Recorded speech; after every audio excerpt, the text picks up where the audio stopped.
Seguimos en cadena nacional y son días donde queremos, todos estos días queremos entender, comprender, mirar, darnos un espacio también para poder ver y tener distintas visiones de lo que pasó este domingo, de en qué momento estamos.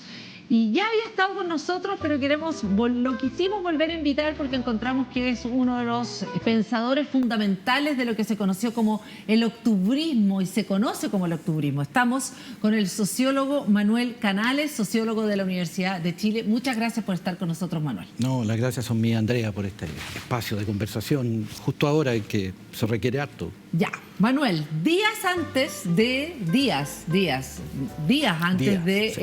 este rechazo que tuvo más o menos un 70%, un 60 y tantos por ciento, pero 70-30, le digo yo, tú lanzaste el libro La Pregunta de Octubre, que dice Fundación, Apogeo y Crisis del Chile Neoliberal. Y tú de alguna manera decretabas que ese día iba a ser como que equivalía casi como al tema de septiembre, del cambio de una era, digamos. Sí. Y sin embargo gana el rechazo a esta propuesta de nueva constitución por casi 70 puntos. Sí. ¿Cuáles son tus reflexiones del día de hoy? Bueno, creo que en lo fundamental se valida el entendimiento de que estamos en el tiempo de la pregunta de octubre, que incluso ese resultado sigue un patrón bastante notable que comienza en octubre. Patrón que viene a ser el hecho de que nunca los resultados son como se espera. No ha habido una elección propiamente en que se haya dado un resultado esperable, lo que no deja de ser propio de un tiempo. Segundo, no creo que el triunfo del rechazo signifique la suspensión o la detención de eso que oscilaba. Creo más bien que quedamos oscilando de modo continuo ahora, que de algún modo la esperanza que llevaba la constituyente y ahora en su, llamémosle, naufragio, lograba una suerte de estabilidad en el tiempo, como un camino. Ahora estamos simplemente en el oscilar, donde la sociedad tiene que intentar encontrar respuestas a las preguntas que quedaron ahí. No creo que el rechazo censure la pregunta de octubre. ¿Cuál es la pregunta de octubre? A ver. Yo creo que la pregunta final de octubre es por la necesidad de un modelo de desarrollo donde haya unas oportunidades de trabajo complejo, semicomplejo, acorde a los procesos de estudio que se llevan, y unas estructuras de oportunidades sociales distintas a la forma tipo apartheid nuestra. Ese es el interés popular profundo. Mientras sigamos con esta misma matriz productiva, es decir, con este modelo de desarrollo, esta matriz productiva que tiene estos tipos de empleos, con esta matriz de oportunidades sociales que tiene esta forma, el pueblo sabe desde su interés de clase, no desde las ideologías, que es otro asunto que fue el que se tramitó en la constituyente, desde su interés de clase sabe que mientras ese modelo se reproduzca, no hay oportunidades ni posibilidades de desarrollo. Pero la promesa, una de las promesas, de las supuestas promesas de la Constitución, era finalizar el modelo, es ser la lápida del modelo y abrirse a un Estado social de derecho. Y la gente votó el 70% en contra. Correcto. Es muy interesante lo que plantea, y yo lo explico de este modo. Yo creo que la escucha que hubo de la constituyente no está centrada en los derechos económicos sociales, que tenemos la escucha tanto por la propia aparición de la constituyente como por las amplificaciones interesadas del caso. Tenemos una constituyente que más bien aparece en otra agenda. Curiosamente, incomprensiblemente, los derechos económicos sociales quedan para el final. De la discusión de la convención. Correcto, y la pregunta es, tal cual, cuando llega a esa discusión, y de hecho ya estaba jugado. Yo cuando escribo este texto, todavía no comenzaban a hablar de los derechos económicos sociales. Y hacía ver que era lo que debía prontamente conversarse y no podía entenderse que no se hubiera tematizado. ¿Por qué? Porque esa agenda es una agenda que conecta directamente con la agenda popular de octubre. La constituyente puso una agenda ideológica que no es la agenda de los intereses populares de octubre. Ya, que es la agenda que uno podría llamarle, sin digamos, la quiero como resumir en, por ejemplo, ecologista, feminista, digamos, como, ¿esa es la agenda a la cual te refieres? Me refiero, claro, que participan todas esas agendas de ciertas características comunes. Por lo pronto, aplican a plenitud la razón. Son el derecho, son la racionalidad moderna por excelencia. Son casi una declaración de Naciones Unidas, en el sentido que se ejercita y despliega plenamente la razón pública. Nada de lo que está ahí beneficia a uno y perjudica a otro, etc. Sin embargo, lo que digo es que porque corresponde finalmente a ideologías, a ideas. El pueblo de octubre no es ideologizado. Yo creo que el pueblo de octubre es preideologizado, si se quiere. Lo que tiene conciencia es de pertenencia a un estamento, a una clase social y sabe contra quién está moviéndose. Pero no tiene una idea de sociedad que está proponiendo. Por eso habla de ese modo casi telegráfico, dignidad, despertar. Son hablas como señaléticas, no hay un relato. No tiene ideología. Por eso cuando debe enfrentarse... No es de derecha, no es de izquierda. No es de izquierda. Octubre no fue de izquierda, octubre no fue progresista. Octubre no fue feminista, ni fue ecologista, no fue ideologizado. Octubre se gozaba en eso que estaban todos mezclados. Y cuando digo mezclados, digo de izquierda y de derecha, por ejemplo.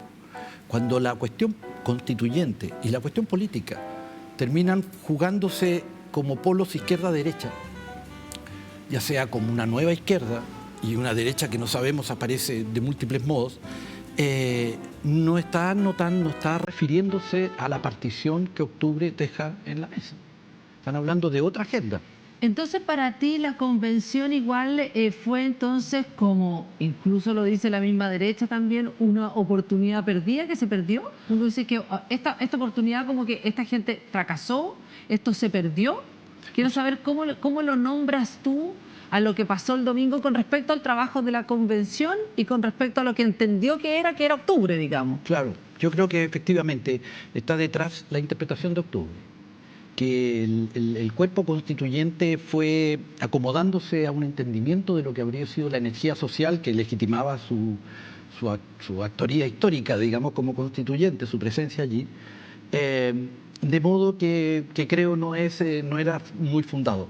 O sea, terminó habiendo una idea de un octubre de movimientos, un octubre de ideas potentes sobre cómo hacer sociedad, ecología, feminismo, indigenismo, que son doctrinas de muy profunda densidad ideológica, ¿no? Casi civilizatorias. Es decir, se instaló la agenda civilizatoria, sin más, que en Chile efectivamente tiene una peculiaridad, porque Chile no ha hecho esa reforma fundamental. Entonces, efectivamente, éramos bien retardatarios de asuntos básicos de la razón pública. Pero no se pasaron muchos pueblos en eso, que creo que llegaban donde tenían que llegar.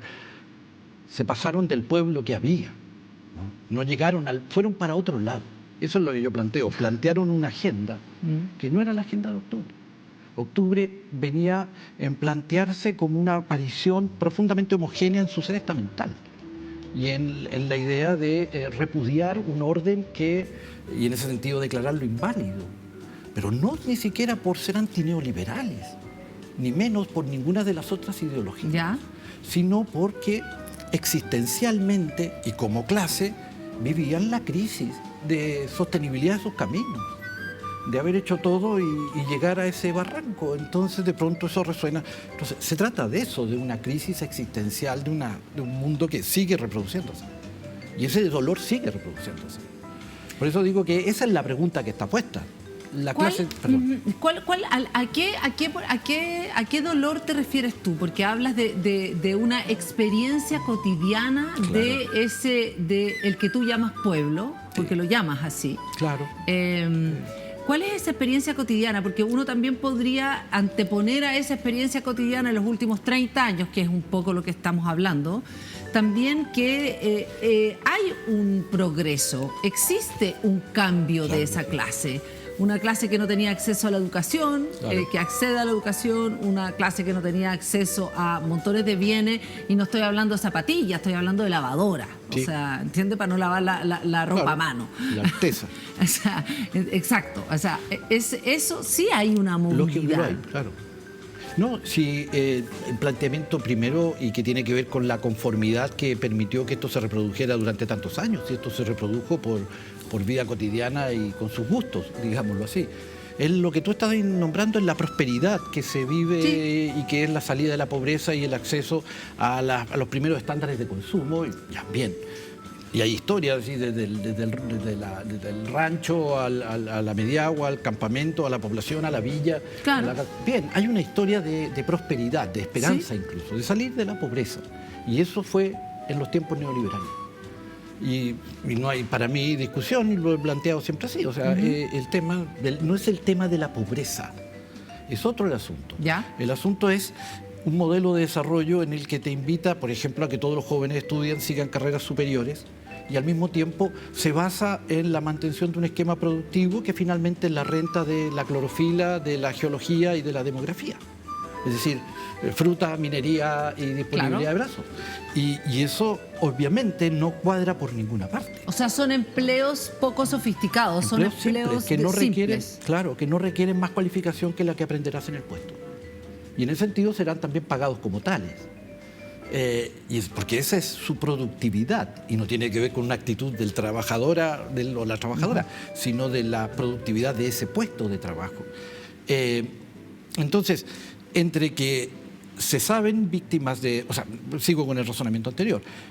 No solamente tienen destinos de trabajo simples, como la forma hoy día habitual, sí, y todos sabemos cuánto se gana en promedio en Chile. Y esa es la norma y la forma, sí, en la vida cotidiana. 400.000, más de la mitad gana más o menos aproximadamente 400.000. Y todos ya con estudios superiores. Sí. Esa diferencia es lo que no cuadra, ¿no? De ese tipo de asuntos la constituyente pareció no saber mucho. Supo mucho más de estos otros asuntos. Fue la propuesta, yo creo, de la agenda progresista de los derechos humanos. Por eso, efectivamente, es que vence en Ñuñoa. ¿Qué? Que logra vencer en Ñuñoa, porque expresa muy bien un ideal democrático ciudadano. De hecho, Ñuñoa en ese sentido es la utopía de una sociedad como se quería desde la razón pública. El ñuñoísmo. Pero dicho sin broma y sin, digamos, en el sentido de que... analicemos el ñuñoísmo. ¿Qué es el ñuñoísmo? No, en el sentido de que efectivamente ganó la prueba en Ñuñoa y perdió. Sí, no, pero estamos hablando del ñuñoísmo como la idea de... Digamos, donde tú puedes encontrar una formación ciudadana que... ahí viene el problema, po. Parece que se escinde de la cuestión de clases. Parece que puede hablar muy bien de todos los derechos humanos, por así decirlo, pero el tema de la desigualdad se nos volvió a olvidar y a la constituyente se le olvidó. Parece que, no sé si hablar de ñuñoísmo, pero desde esa ciudad hay una forma de ciudadanía en Chile que respira bien sin estar tematizando la fractura.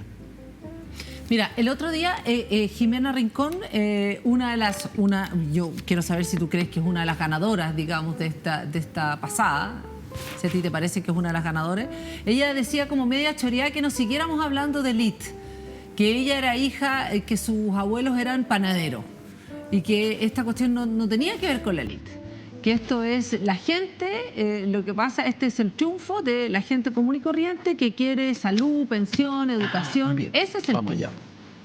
Está bien. No voy a referirme al caso de la señora Rincón, yo no conozco... No, pero esta idea de la gente del rechazo, de la idea de que la gente, como de la idea de que ganó el sentido común, que por eso fueron en contra... No, ganó el pueblo chileno, que el pueblo chileno le sorprendió ahora a la élite ilustrada como antes le sorprendió a las clases dirigentes. Porque el discurso de la constituyente es un discurso que es ideológicamente firme, y que llega a un pueblo desideologizado y con componentes neoliberales importantes de entrenamiento y además con la permanencia de la matriz autoritaria y discriminatoria que las mismas clases dirigentes inculcaron en las clases populares por siglos. A ver, explícamelo fácil. Digo que las clases populares son más discriminadoras que las clases medias. Por eso se triunfa en Ñuñoa. Porque todo lo que es autoritarismo, por ejemplo, el nacionalismo, que es la forma más lograda del autoritarismo chileno. Es decir, la disposición a aceptar a la autoridad y pedir autoridad fuerte, mano dura, por ejemplo. El dogmatismo. La forma más predictiva es el nacionalismo y la unidad nacional, que fue precisamente lo que el rechazo tocó. La bandera, por ejemplo. no puede negarse esa formación popular chilena vinculada a ese patrón. Y la discriminación. ¿Dónde hay más discriminación? En el pueblo. El pueblo se discrimina a sí mismo. Nos discriminamos a nosotros mismos. En el sentido que el tema no es como el amo discrimina al pueblo, sino entre el pueblo se diferencia en dos y tienden a diferenciarse siempre en dos Ya, grupos. ¿es lo que la gente dice vulgarmente como facho pobre? No, yo digo más bien que es la lucha, la formación de la idea del buen pobre o del buen pueblo y el mal pueblo. El pueblo siempre tiene que andar dando al revés, dando certificados de corrección. Lo de facho pobre me parece a mí reaccionario, me parece, no, eso es simplemente clasismo, y no creo que, o sea, habla del que lo usa, no tiene nada que ver con lo que está refiriendo. Pero quiero ir al punto que tú planteas, que yo creo que ahí hay un riesgo inminente, que es sacar las cuentas. Fuimos demasiado ideológicos. Debemos ahora acordarnos de las cosas de sentido común. Iremos entonces a la vida cotidiana y a lo más urgente y a lo más necesitado. Eso es lo que dijeron todos los políticos. Ok, llamen a Lavín que funde el cosismo, quizás se le ocurre algo. No, pues, exactamente eso ya lo vivimos, eso se llama cosismo. Y hoy día, o durante octubre, nos dio espanto que la política haya sido eso y pareció que eso brillaba. Y casi con eso le ganan a Lagos, el cosismo. Nada de ideas, solo pongo una playa en el parque. Y después nunca más hubo playa, da lo mismo. Botón de pánico. Y después ya no hay botón de pánico. Y puras ocurrencias. No, yo creo que es cierto, no imponer una ideología, porque además no hay derecho y además se pierde, pero tampoco entrar al cosismo, sino tratar de interpretar la demanda de octubre. Y la demanda de octubre no es como la interpretó ya la derecha cuando estaba ocurriendo octubre. Sí, hay unas demandas legítimas de la gente que hay que satisfacer. Y vamos a hacer una agenda económica social potente, dijeron. Y se hablaba de la agenda económica social potente. Ese era el sintagma. Y con eso creían estar conjurando esto, mientras la constituyente presionaba. Y Cruzco que decía, es que a mí no me gustan mucho esas cosas tan totales, mejor veamos las necesidades. Bien, todo eso se derrumbó, como supimos, Sí. y vuelven ahora a aquello. Y mientras tanto, ya sabemos dónde iba el rechazo. Sutil, al otro día, nada sutilmente dice, bueno, se entiende que cambió el eje de la política, el eje político y la ley, digamos, la discusión de los impuestos. Obviamente será otra. Y hoy día el señor Chaguán dice, obviamente la reforma de la salud está muerta. O sea, Macaya dice también que la reforma, la reforma, la que tú dices, la reforma también a las pensiones y la reforma tributaria también en el Bien, fondo. Eso era rechazo para eso. Entonces, es muy interesante que un vencedor de ese calado sea tan oscuro. Es decir, un vencedor que no estuvo, no dio la cara, no dio la voz. ¿A qué te refieres con que Al que dice hoy día, el rechazo implica, si vencemos, porque realmente lo que no le interesa, nadie está hablando ahí de la plurinacionalidad, ni de lo jurídico, están hablando de no quiero reforma tributaria. Sí, y no quiero reforma de pensiones, sin modificaciones. Exactamente, ni la Tsunami, el mismo gesto día antes del rechazo. Es decir, esa agenda que aparece como callampa, o sea, inmediatamente, en 48 horas, y ya tenemos avisado que el proyecto de reformas se detiene ya, cuando era el otro hilo de continuidad de octubre. Y ahí tendrá el presidente Boric o este gobierno su dilema. O recaemos en formas de cosismo que se benefician con esa filosofía así llamada del sentido común tal cual, o asume que su tarea es, claro, no esa ideología, sino responder a la pregunta de octubre, otro modelo de desarrollo, a 20, 30 años, iniciar las transformaciones para ir a otra sociedad, que a esta no volvemos. El rechazo no nos dice cómo volvemos a qué normalidad. Ya, pero yo quiero entender, esto es un voto, porque quiero volver a entender tu mirada de por qué el voto del rechazo. Sí.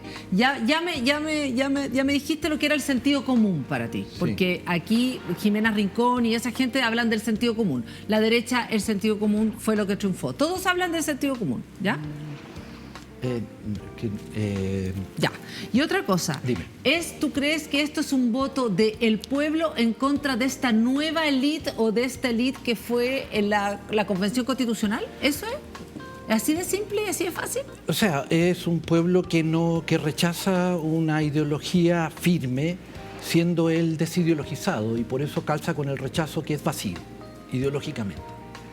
Lleno de intereses, como aparece al otro día, pero ideológicamente en ese vacío pálido de los amarillos, digámoslo así, ¿no? De una propuesta que no quiere afirmar propiamente un derrotero, sino una actitud, una disposición de encuentro.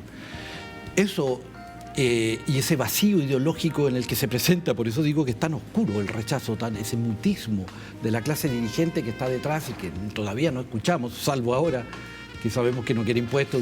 Claro, porque tú dices que es oscuro porque no apareció ningún líder de la derecha. Cara. Todos se fondearon en el fondo.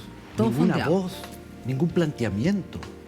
Es como que ganaba un rechazo vacío, solamente de resistencia, desde esta suerte de desideologización popular, porque el pueblo que vota es como Octubre, es desideologizado y despolitizado. No es de izquierda, a eso me refiero. Sí, eso lo tengo claro. Y lo que no significa que no tenga conciencia de su posición en la estructura y de un adversario allí.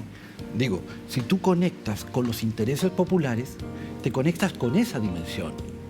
Si quieres conectarte ideológicamente con el pueblo, no con sus intereses, tienes que tener mucho cuidado, no vaya a hacer cosas que tu ideología de sujeto moderno, democrático, no sea la que la misma sociedad ha permitido que el pueblo desarrolle, que es la de ciudadano, cívico, etcétera, cuando le han enseñado a ser lo que somos en los fundos y en el orden neoliberal, etcétera. ¿Cómo es eso? ¿Cuál es esa enseñanza? Hijos de la sumisión también, pues, y del autoritarismo. En Chile, la palabra mano dura, todas las encuestas que hacíamos, y tú pones la palabra mano dura para lo que quieras, tiene un 60-70% de la población, ese mismo 70%. Porque el pueblo chileno está formado en esa suerte de partición popular intrapopular, porque la inseguridad, por ejemplo, el miedo, el autoritarismo, la mano dura, es siempre de pueblo contra pueblo. Es siempre contra una parte mala del pueblo. Es el flaite, es el indio, es el afuerino, es el torrante, es el delincuente, ¿no? Pero que aquí se vive como una partición intrapopular. Por eso opera la idea del colegio particular subvencionado. Absolutamente. Y si estuviéramos en los tiempos del fondo, todos los hijos de los inquilinas estarían en los colegios particulares subvencionados, y los hijos de los afuerinos estarían en el municipal. Pero no por clasismo. Es una forma de partición moral intrapopular. ¿Partición moral te refieres a qué? A decir yo soy mejor. O yo soy bueno y él es malo, yo soy parte del orden. El fondo era el orden. El que se desobedecía iba al mundo sin ley ni Dios. Los lugares de los nómades sin rancho, el chacal de Nahueltón, ¿no?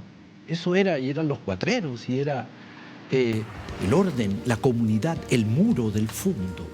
Era la obediencia y la aceptación de las formas de abuso más totales, y por lo tanto la sospecha de todo aquel que desintiera y todo aquel que levantara la pluma. ¿Se entiende? Vamos a seguir conversando, vamos a una pequeña pausa, seguimos con Manuel Canales haciéndonos y analizando y mirando a través de la visión de Manuel Canales, sociólogo que ha estudiado desde el año 78. Aquí está en el libro, La pregunta de octubre, Fundación Apogeo y Crisis del Chile Neoliberal, donde recorre además desde el 78 es el libro, claro, ¿no? Desde el 78 hasta nuestros días, además mirando qué es lo que pasó ese domingo y cómo sigue este rumbo. Seguimos en este quiebre, estamos en un quiebre, vamos y volvemos. Seguimos en Cadena Nacional, seguimos esta conversación intensa, importante, potente con Manuel Canales. Este es un libro, además, que para aquellos muchos y muchas que quieren leerlo, La pregunta de octubre, Fundación Apogeo y Crisis del Chile Neoliberal. Es de la editorial LOM. Hay muchos que sintieron tristeza ese día. ¿Tú sentiste tristeza? Sí. El día domingo, cuando como triunfa el ciudadano, como rechazo. sujeto. ¿Por qué claro, sentiste tristeza? Por una esperanza que se fuma, quizá. Como un sentir que una esperanza que venía desde octubre, no flamígera ni mucho menos, pero que había logrado seguir, digamos. probablemente disipó gran parte de su energía en esa derrota del apruebo, porque finalmente hubo que depositar en la constituyente, fuere como fuere era la nuestra, digamos, para recordar aquel viejo dicho, ¿no? Este gobierno no es muy bueno, pero es el mío, que poco más. Acá también, finalmente había que cerrar, y de hecho yo mismo cuando planteaba mis críticas trataba de ser lo más cuidadoso, porque, claro, había ahí como ciudadano, si tú quieres, un acto de confianza necesaria. Por eso que hay una desilusión, es una tristeza, digamos, como desilusión, como quizás quedaremos melancólicos, por así decirlo, por esa pérdida, ¿no? La sensación de que se perdió, como dicen, una oportunidad, pero si no les duele, no les creo, ¿me entiendes? Si se perdió una oportunidad así formalmente, es que no se les perdió nada, ¿no? Si alguien dice se perdió... Y tú dices, aquí al menos lo que han dicho todos es que va a haber una nueva constitución igual, que Sí. se van a hacer reformas, Sí. de todas maneras. No sé. Si ya está puesta la agenda de que reforma de salud no, reforma previsional tampoco, está claro que la agenda no será pro reforma. De hecho, creo que a la clase dirigente, a la derecha y a los que le secundan, la noción de refundación, por ejemplo, es como que les desparrama el alma. No, a ver, eso fue, digamos, sepultado el día domingo, Claro. la idea del fin de la refundación, y también quiero decirte la idea de Christian Barken diciendo esto es el fin del octubrismo. Bien. Defíneme qué es el fin del octubrismo, porque tú te has autodefinido como octubrista. Claro. ¿Qué es un octubrista? Pero primero quiero comentar ese afán de dar por muerto a octubre, ¿no? Ya lo hicieron, fíjate, habría que leer esas declaraciones con estas mismas personas, hubo otras, Brunner, Homan, cuando fue la primera vuelta de Cast. Las mismas frases. Ha muerto octubre, las fantasías octubristas, lo refundacional, el descarte de un relato, decía. Sí, po. ¿Tú no crees eso? Pero si eso lo dijeron cuando la Cast, la primera vuelta. Luego se dieron cuenta que no era tal. Ahora vuelven a plantearlo. Claro, con el la misma letra. 70-30 es una manera de decir el fin del octubrismo. ¿Es así o no? No, porque yo creo que la pregunta de octubre, que es la pregunta por la refundación, les guste o no, la pregunta por la insostenibilidad de este modelo de desarrollo, les guste o no, y eso es refundar, siguiendo a la señora Morel, ¿no? Otra matriz productiva y sin privilegios, no es mucho más. ¿En qué sentido, Morel? Cuando planteaba de que había que repartir los privilegios. Ah, lo de los alienígenas. Y ¿Sí?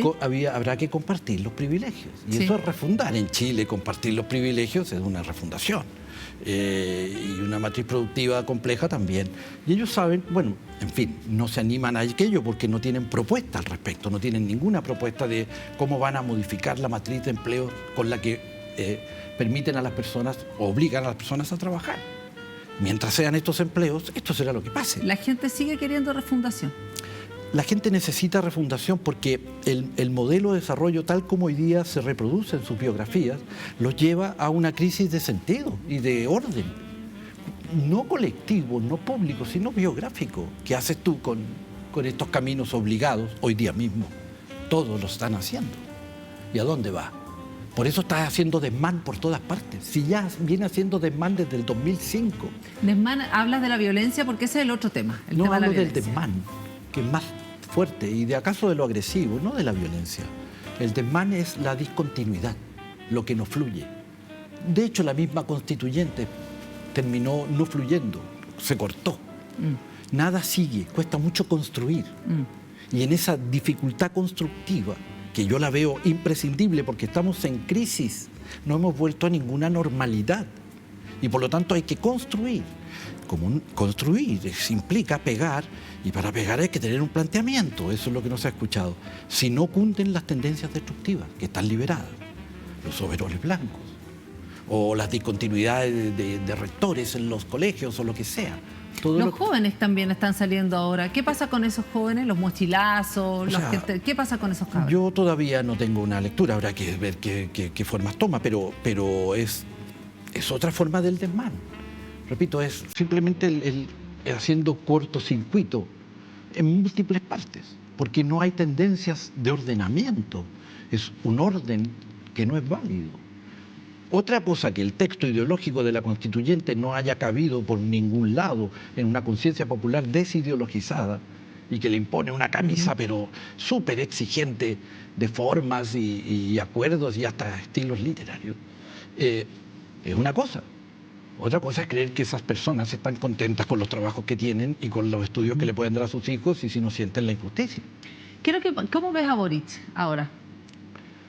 Bueno, lo veo claro en los dilemas fuertes de tener que tomar caminos y creo que él tiene entereza, tiene honestidad, tiene capacidades y las va desarrollando. Yo tengo un buen concepto de su capacidad personal y política, pero el asunto es propiamente político y ahí creo que el dilema es ese. O se va a eso que llaman el sentido común cosista o entiende que desde una perspectiva amplia, en general no ideológica respecto a las causas que hoy día tan sobremarcadamente se escuchó, sino sobre el tema de los intereses sociales, sobre el tema de salud, sobre el tema de trabajo, etcétera, desarrolla un camino de reforma. Eso será su juicio histórico, creo yo. Si dejó andando alguna reforma estructural que anuncie que es posible una sociedad donde las personas puedan desarrollar caminos coherentes, así sea como anuncio. Era un poco lo que pasó con las 40 horas o con el copago cero, como flechas que indican es posible. ¿Eso te parece que va hacia la ruta que tú dices que es la pregunta de octubre, para poder entender? Para entendernos. Ya. Eso es todo. O sea, las 40 horas, el copago cero, van hacia ese sitio. Lógico, porque ya están hablando de los intereses populares. Si no es idea, el pueblo no es son intereses. Lo que necesitan ellos es eso. Y no son, repito, demandas menores, es casi un sistema distinto. Porque lo que el copago cero implica es el proceso hacia un sistema unificado de salud. Y lo que las 40 horas implica, o la reforma tributaria, o el fin de la AFP implica el desmontaje del modo neoliberal. Ya, pero en el desmontaje del modo liberal, ahí cómo, por ejemplo, entran conceptos como la idea de quiero mis fondos de pensiones, quiero el primer retiro, el segundo retiro, el cuarto retiro, quiero mi plata para gastarla muchas veces, no estoy diciendo que sea todo el mundo, pero muchas veces para gastarla en consumo, Claro. no necesariamente para hacer una pyme, sino que para consumir. Claro. Ahí se destruye totalmente la idea de lo colectivo, solamente está la idea de lo individual. Claro. ¿Cómo explicas fuerzas como esa? Bueno, eso es lo que llamo yo desmán.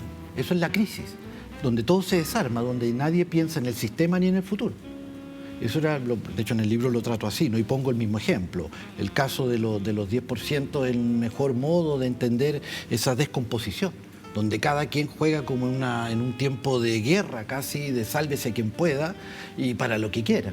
Es como cuando en los saqueos van los señores con sus televisores o los plasmas y uno dice, pero si no es para necesidad, etcétera, ¿no? O dicen. Claro, no, ahí no hay cómo entenderlo, sino como la descomposición de orden. Esa es equivalente en algún sentido a los overoles blancos. Es pura destrucción. Es pura descomposición, es ya comámonos esto, usémoslo ahora cada quien para lo... Y obviamente ningún sistema futuro, cual sea la opción, se ve beneficiado con esa disposición, digamos, disipadora, ¿no? En fin, de exceso destructivo. Eso es lo que nos viene, creo yo. ¿Qué es lo que nos viene? Nos viene un tiempo en el que construir orden en los colegios, en las universidades, en la vía pública, va a requerir una orientación de futuro, una orientación de transformaciones de la sociedad, que esa era la gracia que llevaba la constituyente como posibilidad, y esa es la tristeza, de que vamos a tener que partir de nuevo a construir una idea de continuidad. Entre medio quizás tendremos este tiempo en que vuelva a sonar inteligente lo del cosismo y lo del atinar, que fue una expresión tan potente para los tiempos de la concertación. Atinar era, no te preocupes de lo importante, sino de actuar ahora, ¿no? En acertar ya, no pensar mucho ni tener muchas ideologías. ¿Y qué te pasa entonces, hablando de la concertación, con la entrada de esa concertación al corazón del gobierno de Boric, por ejemplo? Si entran a reforzar un proyecto de transformación lento, a largo plazo, esto no tiene nada que ver con la prisa, pero de transformación estructural en los asuntos que interesan a las clases populares, a mí me parece estupendo. Y si entrara Mario Desbordes, también. Ese no es el tema. puede ser todo lo que quiera y toda la derecha patriota que quiera, por así decirlo, como se decía antes, sumarse a la construcción de un modelo de desarrollo donde sea posible pensar la paz social, porque los hijos de las clases dirigentes, por ejemplo, pudieran trabajar en los puestos de trabajo que ellos mismos generan para el conjunto. Bueno, que estemos todos. Ahora, si la entrada de esa sensibilidad es con su programa y su cultura, de la tecnocracia, más el latinar y el cosismo, bueno, está hecho que a lo más podremos tener un tiempo de espera para que comience a discutirse la pregunta de octubre. Es decir, ¿vamos a seguir con este modelo de desarrollo? No es solo agregar estos derechos, porque la pregunta es, ¿quién financia esos desarrollos? Lo planteaba así, ¿no? Pareciera haber consenso hoy día y está muy bien, ya es octubre victorioso, que lo que venga será con un Estado social de derecho, con los derechos socioeconómicos, que finalmente quedaron en el texto. Pero repito, no quedaron como los centrales en el texto, fueron lo último, y lo que quedó, además de eso, fue una cantidad de ideologías muy potentes, con las que por lo demás yo adhiero, pero que no son el alma popular. Y ahí estuvo el desenfoque. En vez de centrarnos en los derechos económicos sociales, donde se empalman las racionalidades políticas de derechos humanos con las racionalidades de clase popular. Pero eso no importaba. Eso es, si tú quieres, una falla de Ñuñoa, de no entender que ese es el centro. Es lo que Ñuñoa no tiene dentro. Es lo que Ñuñoa todavía está acá, ¿no? Y esa fractura es la que nos tenemos que conectar. Yo creo que el problema de la izquierda, por ejemplo, la neoliberal es que se desconectó por su opción neoliberal. Sí. Y la nueva porque nunca la ha tenido. Y es la que hay que tejer. Y que yo creo que se hace con propuestas que van en beneficio de los intereses de esas clases. Y aquello, repito, no debiera quedarse en esa cultura, porque si la entrada de eso que llaman socialismo democrático o algo así, sí, tal cual, Sí. el socialismo democrático, es que todos estos conceptos son tan de publicidad un poco también, ¿no? Sí. Lo otro también será que los otros socialismos no lo son. Bueno, pero el socialismo democrático, si entra con el programa de la concertación, del cosismo y de no pensar transformaciones, porque la política no es para generar transformaciones, que ese era el credo. No, es una política electoral, Bien. que es la que tú defines como política electoral. Y de sentido común y esa cosa, eso ya lo vivimos. Y si ese programa inocula al otro, es que murió también en ese sentido la esperanza que había de transformación por ahí. La pregunta seguirá moviéndose. No hemos vuelto a ninguna normalidad, ni vamos a volver a una normalidad mientras no comience el proceso de refundación. Por más que les guste o no, en un asunto de querer. El orden está negado en su validez. No es sostenible. Con respecto al tema de la refundación y de ese nuevo orden, ¿a qué te refieres con la refundación y el nuevo orden? Y antes de eso, ¿cuáles son los intereses de la clase popular? ¿Cuáles son los 4, 5, 3 o 2 intereses de la clase popular que tú dices que hay que servir de alguna manera, que hay que buscar? Bien, los fundos fueron una fundación que duró 4 o 5 años y tenía una estructura social. Bien, trabajo simple, desigualdad, religión y la política mirando al techo, ¿no? Luego tuvimos 40 años de otra fundación intentada, que fue el Chile moderno, democrático tecnificante, que es el que va de los 30 a Allende. Es una segunda fundación o intento de fundación que intentó precisamente desmontar esta cuestión, cambiar la matriz productiva. Desmontar el fondo, desmontar la hacienda. Y digamos. desmontar la matriz productiva y la desigualdad, que era la base de la hacienda. Con la reforma agraria. Pero también con la industrialización de Chile, Okay. de manera que no fuéramos agrarios sino industriales. Sí. Y 2, con la democratización de Chile, mediante la educación que se expandía ahí a la básica y todas esas causas, ¿no? Democratizar y tecnificar eran los lemas de ese tiempo. Y para Allende y Frei con eso bastaba para hacer sus reformas educacionales. Otra fundación, y que terminó de golpe, como sabemos, en su momento. Porque allí la política lo que hacía precisamente era desmontar la matriz productiva y desmontar la desigualdad. Es siempre así, están esas dos cosas. ¿Y qué hace la política? Antes miraba el techo, acá intentaba cambiar y terminó como terminó. El neoliberalismo vuelve a sostener la matriz productiva. Le pone un programa extraordinario y lo hace correr, como eso decían, no esos autos muy veloces. Pero mantiene la idea de la fruta de la minería, como es obvio, y mantiene la estructura de la desigualdad. Y de hecho no se habló de desigualdad por 30 años, mientras el neoliberalismo estaba en su apogeo o desarrollaba su tiempo. Esa es otra fundación. Bien, La crisis de octubre es la crisis de esa fundación. Y la Constitución del 80 es profundamente refundacional. Y José Piñera es un fundador de repúblicas extraordinario. Hoy día se espantan con aquello. Lo que digo es que si la fundación neoliberal hizo crisis, como es obvio en el término de subjetividades que no las soportan, lo que no significa que estén de acuerdo con el texto constituyente, es otra historia. Solo es posible un orden social o un nuevo conformismo con un nuevo modelo de desarrollo. ¿Dónde hace crisis el neoliberalismo? En que obliga a caminos que no se corresponden con las oportunidades sociales que provee, que es un fraude. Y en ese fraude las generaciones van acumulando la deuda y la cobran. Sino que alguien cree que esto es sostenible 20 años con puestos de trabajo de este tipo para una juventud que cada vez toda será profesional. Y ya lo es. Y en ese país estamos. Y que, claro, que se democratizó, como dices tú, y tal cual. Hubo prosperidad, pero fíjate, la forma casi perversa. Todos con educación superior ahora. Pero hay dos tipos de educación superior. Hay una inferior. Todos con enseñanza media. Pero hay un tipo de enseñanza media que es la del conjunto inferior y donde se juntan por lo demás particulares subvencionados y municipales. Y una superior, que es la particular, la misma de toda la vida. Esos dos países es sobre lo que está parado la política de verdad. Hoy día querrá suturar heridas como élite y llegar a una cierta armonía básica para dar una señal de unidad también. Viejo recurso de la élite chilena, que ha logrado mantenerse unida por siglos. Sin embargo, creo también en las honestidades políticas y en las ideologías profundas que hay aquí y que esto más bien se está moviendo. Y creo que el rechazo nos deja de nuevo en estado de pregunta, ¿no? En la pregunta que yo creo que es de octubre. ¿Cuándo podremos quedarnos quietos en un modelo? Y para eso tenemos que volver a interpretar octubre.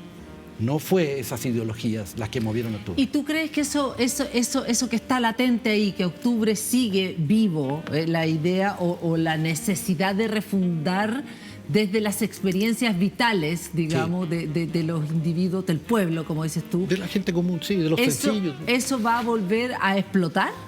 ¿Va a presionar y va a volver los que hablan del estallido 2.0? No, yo no entro huyo de cualquier figura muy, porque eso ya suena como a Netflix o algo así, ¿no? Como veía, en fin, hasta la destrucción total de algo. Esa estética ya, ¿no? Por último, hasta la destrucción, pero total, como, ¿me entiendes? Como una dimensión básicamente estética ya, que es pura destrucción, es sin esperanza eso, ¿no? No, lo que sí creo es que no hay orden que se sostenga, ni orden público ni orden político. Pues no genera este orden social su propia validación. ¿Y cómo entonces lo vamos a validar? No está la religión para hacerlo. Sí. ¿Y entonces de dónde? ¿La política qué va a hacer? Por eso que en los tiempos de Frei y Allende o los radicales se trataba de modificar una matriz que se hacía ya entonces irrespirable. Mira, el año 85 publicamos un libro que se llama Juventud Chilena, Razones y Subversiones. Y viene un artículo allí de Mario Marcel. Muy buen artículo, por lo demás, sobre la situación laboral y las expectativas de los jóvenes. De 1985. Sí. Y titulaba el texto, una parte, un subtítulo. El texto se llama Juventud Chilena, Razones y Subversiones y el texto es sobre empleo y expectativas juveniles. Muy buen texto. Mario Marcel trabaja muy bien, digamos. Y le ponía el título, decía, joven con cuarto medio se requiere para ascensorista, o se ofrece para ascensorista, ¿no? Como una seña de que ya entonces era evidente que había un desajuste en esa matriz educacional, que entonces llegaba al cuarto medio. Y la matriz productiva no ha cambiado sustancialmente desde entonces, mientras la matriz educacional, 85 estoy hablando, ahora hablaríamos de educación superior. ¿Acaso para lo mismo? Y acaso peor porque llevar esa formación ni siquiera te sirve para eso porque a lo mejor lo pasarás mal y estás desadaptado. Pero, en fin, como sea, este es un orden que ha sido muy poco responsable con lo que genera como procesos de subjetividad cotidiana. Entonces, no digo yo que va a haber un estallido 2.0. Lo que digo es que no esperen conformidad mientras no ofrezcan puestos donde uno pueda conformarse. Tú dijiste que José Piñera es como un fundador, una suerte así. O sea, José Piñera el año 75, cuando propone las modernizaciones, las 7 modernizaciones, tiene... ¿Cuáles son las 7 modernizaciones? La de la salud, esa misma que ahora se está defendiendo, fíjate. Fíjate cómo se vuelve a la escena originaria de José Piñera. José Piñera ni siquiera era de Chicago, entiendo, era de Harvard. Pero el que más notablemente va a interpretar la posibilidad neoliberal como un modo de construcción de un orden cotidiano y de un modo finalmente de sujeción social, que es lo que busca, y lo dice en esa entrevista notable con la periodista señora Luz Bulnes, puede ser, revista Que Pasa del año 78, que la periodista le pregunta: ¿pero para qué tanta reforma? Salud, justicia, previsión... Laboral. Regionalización, todo. Todo el ordenamiento institucional, es decir, todas las reglas del juego, donde tú te ibas a mover cuando estudiaras, cuando trabajaras, en tu cotidiana. En la cotidiana existencia se regló de cierto modo. Y decía José Piñera, es que efectivamente la tarea de este régimen de Pinochet no es solo restaurar un orden, sino fundar un orden. Y debemos hacer una revolución que sea la última revolución. ¿Y cómo lo vamos a lograr? Por eso hacemos estas reformas. Esto no tiene nada que ver con salud o educación. Esto tiene que ver, decía José Piñera, con desarrollar en las personas la posibilidad de elegir todo. De en cada espacio donde deban jugarse como personas, tengan un espacio electivo donde puedan entrenarse finalmente en el elegir el óptimo y ver a los participantes como competidores en esa puja, cada cual en su mercado. Bien, así será en colegios, así será cuando te capitalices. Fíjate en la AFP, que es notable, la idea de la capitalización individual. Es un concepto total, eso es lo que están produciendo, individuos capitalizados, que somos un número y queremos que ese número crezca, porque ese número solo quiere crecer, como el capital. Ya ni siquiera vemos al capitalismo como algo que se nos impone, es como que llevamos el capital como nuestro programa. Eso es Piñera, es que en todos los ámbitos de la vida cotidiana las personas puedan elegir como mercaderes. Si hacemos eso, decía, si no lo hacemos, va a pasar lo de Estados Unidos o de Inglaterra, donde los obreros pueden estar bien económicamente con el Estado benefactor, digamos, pero están reunidos. Y ahí el marxismo puede entrar. Si nosotros hacemos que todas las personas solo elijan como individuos orientados a su propio interés, dentro de sus posibilidades, no hay referencia más a lo colectivo. Es lo que decía Milton Friedman a Pinochet del 75. Con estas reformas que usted hace, no solo va a sanear la economía, sino que está dándole una lección moral a su pueblo. La lección moral es que ellos no supieron darle al suyo, decía, criticando a sus liberales, que el Estado no está para solucionar sus problemas. No hay que mirar al Estado. El Estado debe ser mínimo y la sociedad no existe. Cuando tú eliges, que sigue siendo parte de nuestra lógica, que está demasiado inserta en nosotros, digamos, ¿por qué entonces se empezó? Porque tú dices que se empezó como a destruir esta idea, a romper, a desvanecer. Sí. En octubre revienta. ¿Por qué? ¿Qué pasó? Pero revienta con la ambivalencia del caso. Somos electores muy entrenados. Esto no es una ideología, esto es un entrenamiento, ¿no? Nos entrenamos con esos efectos, con la AFP, con la elección de colegios, con esas reglas del juego donde hay que jugarlas. No es un asunto de disposición subjetiva incluso. Jugando ese juego nos hicimos todos mercaderes y sabemos, tenemos un músculo de lo propio muy desarrollado. Fue prerreflexivo y José Piñera lo diseñó como tal. O sea, lo pensó y lo hizo y lo hicieron. Y fue una sorpresa entonces. Y en ese sentido, digamos, yo creo que la posibilidad de lo que octubre hace es mostrar cómo jugando ese juego, eligiendo y eligiendo, todo en tu vida termina siempre donde mismo y además terminas en un barranco. Yo, ¿por qué iba siguiendo a los jóvenes que elegían carreras superiores no selectivas de mercado? Tanto cuando ya habían salido como antes los había seguido cuando estaban por salir o cuando estaban entrando, saliendo de cuarto medio o cuando sus padres estaban eligiendo colegios, ¿no?